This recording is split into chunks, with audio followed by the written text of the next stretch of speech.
اس دسمبر کو ہمارے آزاد کشمیر کے ایک بہت بڑے بزرگ خواجگان خواجہ محمد صادق نقشبندی صدیقی رحمۃ اللہ تعالی علیہ کا عرس پاک ہے آج کوٹلی کے اندر۔ اور آپ کی پہچان کیا ہے؟ آپ میرپور کا ایک گاؤں تھا چیچیاں شریف، چیچی گجر قوم کی ایک گوت ہے، اور اسی سے دو گاؤں تھے چیچیاں اور گورسیاں۔ تو چیچیاں کے اندر آپ کے آباء و اجداد رہتے تھے، پھر وہ منگلا ڈیم کے اندر آ گیا، تو کچھ ان کے خاندان جیلم کے اندر آباد ہو گئے، کالا دیو کے اندر، اور خود حضرت جو ہے وہ کوٹلی تشریف لے گئے۔ کوٹلی میں انہوں نے جا کر سب سے پہلا کام کیا کیا؟ اللہ اکبر اللہ اکبر، وہی کام کیا جو سنت مصطفیٰ صلی اللہ تعالیٰ علیہ وسلم، اللہ کے نبی صلی اللہ علیہ وسلم نے مدینہ طیبہ کے اندر پہنچ کر پہلے کا کام کیا تھا۔ قباء کے اندر قیام فرمایا تو وہاں بھی مسجد بنائی، لمسجد اسس علی التقوی من اول یوم احق ان تقوم فیہ۔ قباء کے اندر حضور نے قیام فرمایا۔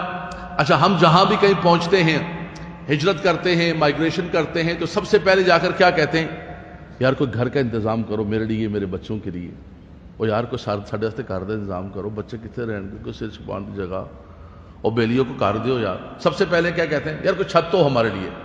لیکن آقا دو جہاں صلی اللہ علیہ وسلم جب مدینہ طیبہ کے اندر پہنچے تو حضور علیہ السلام نے سب سے پہلے اللہ کا گھر تعمیر کیا، اور میں اپنے گھر تو بنتے رہیں گے، بن جائیں گے، پہلے اللہ کی عبادت کے لیے۔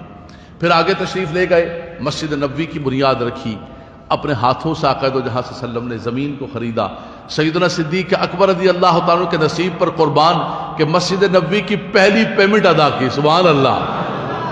حضرت خواجہ خواجگان خواجہ محمد صادق رحمۃ اللہ تعالیٰ علیہ جب کوٹلی گلہار شریف کے اندر پہنچے، اس کو اگھار کہتے تھے پہلے، آپ تشریف لے گئے تو گل و گلزار بن گیا۔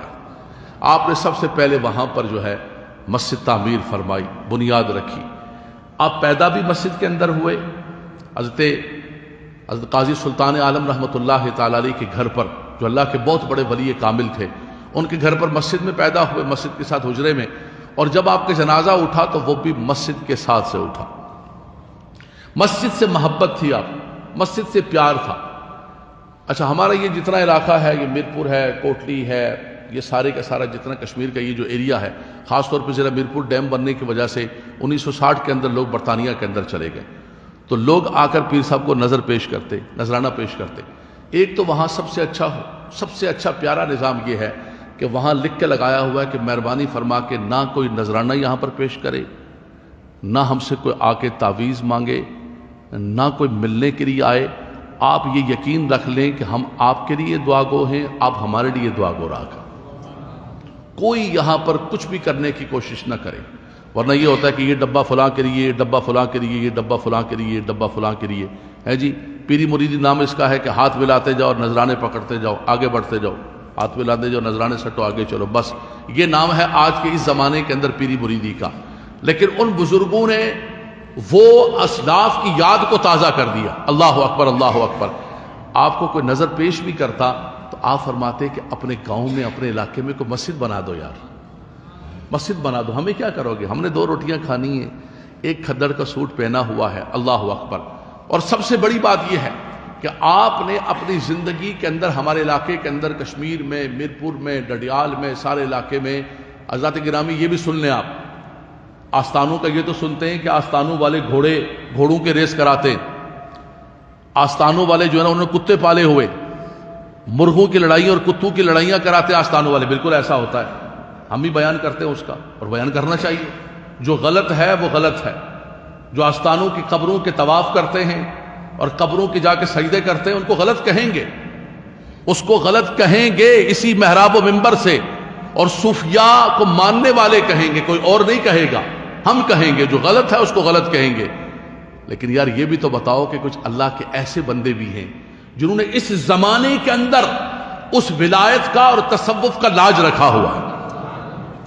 ایک تو انہوں نے اپنے ان کے جو بزرگوں کی قبر مبارک ہے، اب ان کی بھی جو قبر مبارک ہے اس کو بند کیا ہوا ہے چاروں طرف سے، اس کے باہر شیشہ ہے، کوئی بندہ جا کر اس قبر کو پکڑ نہیں سکتا ہے کہ جناب جپھیاں مار رہے ہیں، قبروں کو جا کے جپھی مار رہے ہیں، کوئی قبروں کو جا کے سجدہ کر رہا ہے، کوئی قبروں کچھ بھی نہیں، بالکل نہیں۔ دور کھڑے ہوں اور کھڑے ہو کر فاتحہ پڑھیں، بس یہی طریقہ ہے مزار پہ جانے۔ مزار پہ جانے کا اس سے بڑھ کر کچھ نہیں ہے.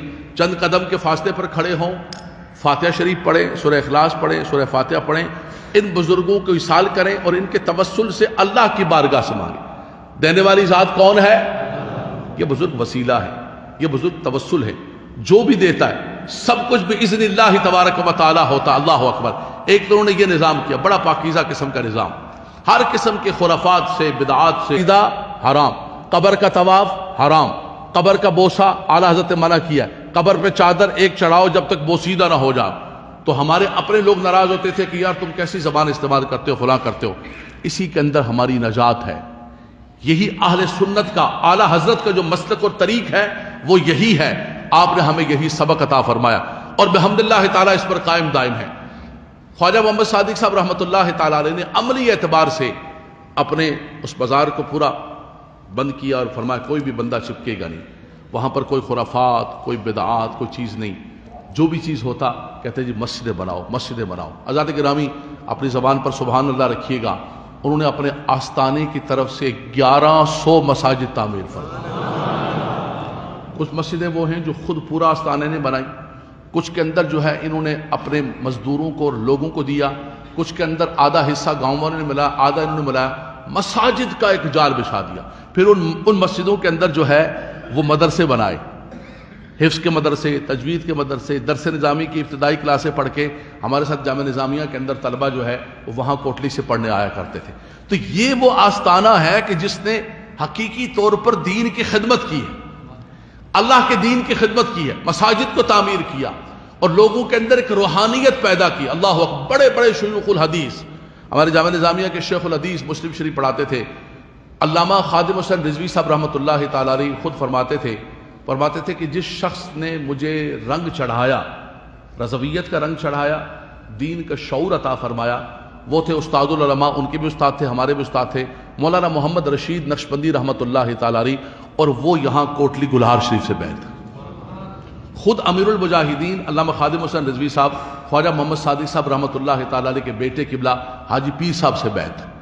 بڑے بڑے علماء مولانا یعقوب ہزاروی صاحب جامعہ رضویہ ضیاء العلوم کے جو شیخ الحدیث تھے وہ گلہار شریف سے بیعت. حضور مفتی اعظم پاکستان مفتی منیب الرحمان صاحب مجھے فرمانے لگے کہ یار میرا دل کرتا ہے کہ اس آستانے کو دیکھ کر کے میں یہاں سے بیعت ہو جاؤں. پرانی بات ہے، 7-8 سال پرانی. میرپور تشریف لے گئے، وہاں کا جب نظام دیکھا تو اندر پیغام بھیجا کہ میرا من یہاں آ کے لگ گیا. اتنا پاکیزہ ماحول، اتنی روحانیت کا صاف ستھرا ماحول، کوئی خرافات نہیں، کوئی بدعات نہیں، کوئی ہٹو بچو نہیں. اور سب سے بڑی بات یہ ہے کہ حضرت جو ہے برابر میں حجرہ مبارک ہے، حضرت ہر نماز کے اندر نماز بجماعت صف کے اندر آتے. نماز کے اندر آنے والے کسی شخص کو پتہ نہیں کہ پیر صاحب کہاں کھڑے، کوئی نہیں، کوئی ہٹو بچو نہیں، ہٹو جناب، ہٹو پیر صاحب آ گئے، ہٹو کچھ نہیں. حجرے سے نکلے، صف کے اندر کھڑے ہو گئے. 80 سال کی عمر تک جو ہے اپنے وصال سے پہلے تک جب تک چل سکتے تھے، پھر چل نہیں سکتے تھے، 2 آدمی پکڑ کے ان کو لا کر صف کے اندر کھڑے کرتے اور آپ نماز ادا کرتے تھے. انہوں نے بتایا کہ نہ مکے میں نمازیں نہ مدینے میں نمازیں، ہم یہاں پیدا ہوئے ہیں، یہاں کھاتے ہیں، یہاں پیتے ہیں، یہ مسجدیں بنائیں، یہاں ہمیں نمازیں ادا کرنی ہیں. آپ کی عبادت، آپ کا زہد، آپ کا تقوی، آپ کی پرہیزگاری، آپ کی عاجزی، آپ کی انکساری، ہمارے اپنے ناموں کے ساتھ اتنے بڑے لگتے، غوث زمان، قطب الاقطاب، فلانا ٹمکانا، لمبا چوڑا. آپ نے ان تمام چیزوں سے عاری ہو کر خالصتاً جو ہے اللہ کے دین کی خدمت کی. نقشبندی سلسلہ تھا، بالکل خاموشی کے ساتھ، محبت کے ساتھ اور پیار کے ساتھ کام کیا. تو حضور مفتی اعظم پاکستان مفتی منیب الرحمان صاحب جب وہاں پر پہنچے تو انہوں نے پیغام دیا کہ ہم ملنا چاہتا ہوں، اور دوسری بات یہ کہ میں بیعت ہونا چاہتا ہوں. تو فرمان لگے مفتی صاحب سے کہیں کہ ہم خود بیمار ہیں اور خود آخرت کی سفر کی تیاری کی طرف جا رہے ہیں، اور خود ہمیں فکر لگی ہوئی ہے کہ ہمارے پاس کچھ توشہ نہیں ہے آخرت کا. تو سب سے کہیں کہ آپ تو خود بہت بڑے عالم ہیں، آپ تو خود ایک مرشد ہیں، آپ تو خود زمانے کی رہنمائی کرنے والے ہیں، اور ہمیں اس کام سے معافی عطا فرما دیں، ہم بیعت نہیں کر سکتے. یہاں تو بیعت کی بھیڑ لگی ہوئی ہے کہ آ جاؤ بیعت ہو جاؤ. میں ایک مرتبہ ایک شادی میں گیا ہوں تو ایک پیر صاحب میرے برابر میں بیٹھے ہوئے تھے، اللہ تعالیٰ محفوظ فرمائے. ایک بندہ ہاتھ ملانے کے لیے آیا، اس نے کہا جی السلام علیکم. کہ تم فلاں کے بیٹے ہو؟ ہاں. ہاتھ آگے کر، تجھے بیعت کرتا ہوں. بسم اللہ اللہ اکبر. چلو ارے خدا کے بندو، اسے پوچھو تو صحیح، اس کا من ہے، اس کا دل ہے، وہ تیار ہے نہیں ہے؟ آپ نے بیعت کو ایک تماشا بنا کے رکھ لیا، اور نہیں جی ہم ایمان محفوظ کر رہے ہیں، ہم فلاں محفوظ کر رہے ہیں۔ وہ اللہ کے بندو، اس کو پہلے ذہنی طور پر بتاؤ تو صحیح کہ بیعت نام کس کا ہے، طریقت نام کس کا ہے؟ ان کے ہاں صرف ہفتے میں ایک مرتبہ بدھ کے دن زہر کے بعد بیعت ہوتی ہے۔ زہر کے بعد جو بندہ ہال میں داخل ہو گیا وہ بیعت کے لیے، ظہر سے لے کر عشاء تک پہلے درس ہوتا ہے، بیعت کے بارے میں بتایا جاتا ہے، بیعت کی شرائط بتائی جاتی ہے، عقائد بتائے جاتے ہیں، نظریات بتائے جاتے ہیں، سلسلہ شریف بتایا جاتا ہے، اس کے بعد جا کر آخر کے اندر بیعت کرتے ہیں۔ وہ بھی کوئی بندہ ذہنی فکری طور پر تیار ہو تب جا کر ہوتا ہے۔ تو حضرت خواجہ خواجگان خواجہ محمد صادق رحمۃ اللہ تعالی علیہ، آج 31 دسمبر کو آپ کا وصال ہوا۔ رات کو 1 بجے ہمیں پتہ چلا، لوگ برطانیہ سے آئے، ہم نے بھی جہاز پکڑا بحمداللہ تعالی، حضور امیر المجاہدین بھی جنازے کے اندر پہنچے، ہم جنازے کے اندر شامل ہوئے، جو وقت دیا ہوا تھا اس وقت پر جنازہ کھڑا ہوا۔ حضرات گرامی، آج کے اس زمانے کے اندر بھی ایسے اللہ تبارک و تعالیٰ کے ولی موجود ہیں، ایسے اللہ تبارک و تعالیٰ کے نیک بندے موجود ہیں۔ جسٹس پیر کرم شاہ صاحب رحمۃ اللہ تعالی علیہ بھیرا شریف سے سفر کر کے ملنے کے لیے جایا کرتے تھے۔ فرمایا میں بھی ایک کام کر رہا ہوں، لیکن یہ بابا بھی کوٹلی میں بیٹھ کے ایک عجیب و غریب کام کر رہا ہے۔ بڑے بڑے بادشاہوں نے ضیاء کے دور کے اندر ایجنسیاں گھومنے لگی وہاں پر کوٹلی کے اندر کہ بھائی پتہ کرو اس بابے کے پاس پیسہ کدھر سے آتا ہے، اتنی مسجدیں بنا رہے ہیں، مسجدوں پہ مسجدیں، مسجدوں پہ مسجدیں، کون پیسہ دے رہا ہے، کون فنڈنگ دے رہا ہے؟ ایجنسیاں گھوم پھر کے پھر ان کے پاس پہنچی۔ فرمایا یہ کہاں سے حضور پیسے آتے ہیں آپ کے پاس؟ فرمایا یہ اللہ کا کام ہے، اللہ تبارک و تعالیٰ بھیجتا ہے۔ مسلح اٹھایا، فرمایا جب مجھے کسی مسجد کے لیے چاہیے ہوتا ہے یہ مسلح اٹھاتا ہوں، رب تبارک و تعالیٰ عطا فرماتا ہے۔ ھذا من فضل اللہ وھذا من عند اللہ، یہ اللہ تبارک و تعالیٰ کی طرف سے ہے۔ تو حضرات گرامی، آج بھی اللہ تبارک و تعالیٰ کے نیک بندے موجود ہیں اگر ہم کرنا چاہیں، اگر ہم زندگی اپنی پاکیزہ بسر کرنا۔ ہم کہتے ہیں زمانہ سارا خراب ہو گیا، سب خراب ہو گئے، سب خراب ہو گئے۔ زمانہ سارا کبھی بھی صحیح رہا نہیں تھا۔ اکثرہم لا یعقلون، اکثرہم لا یؤمنون، اکثر ہمیشہ خراب رہتے ہیں۔ آپ یہ مت سوچیں، آپ کو اگر اچھا رہنا ہے تو آپ راہوں پر رستوں پر چلیں۔ رب تبارک و تعالیٰ سے یہی دعا ہے کہ اللہ تبارک و تعالیٰ ان بزرگوں کے نقش قدم پر چلنے کی توفیق عطا فرمائے، اور سب سے بڑا جو پیغام انہوں نے زندگی کا دیا وہ مسجدوں سے محبت کا دیا، مسجدوں کو آباد کرنے کا دیا، مسجدوں کو بنانے کا دیا۔ اللہ تبارک و تعالیٰ ہمیں اس مشن پر کاربند ہونے کی توفیق رفیق مرحبا۔